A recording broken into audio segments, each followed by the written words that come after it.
ወንድ አይደለ እንዴ? የራይድ እንኳን መክፈል ሳትችል በምን ልታስተዳድረኝ ነው? ካሽ እኮ የለኝም ነው ያልኩሽ።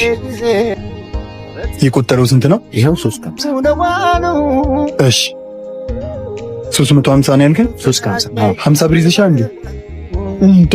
ማለት አይ ካሽ ስላላስኩ። እንዴት በመጀመሪያ ዴታችን ገንዘብ ትጠይቀኛለህ እንዴ?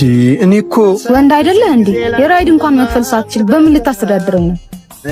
ካሽ እኮ የለኝም ነው ያልኩሽ። ኧረ ሙድ አትያዝ። አካውንቱ ባዶ የሆነ ሰው ነው ካሽ የማይዘው። በቃ ብራዘር አምጪው። ተደግፈዋል እየተኛለ በጣም አመሰግናለሁ። ችግር ዝም ብሎ የሆነ ሰው ላሰብ። ወዴት ነው ጥለኸኝ?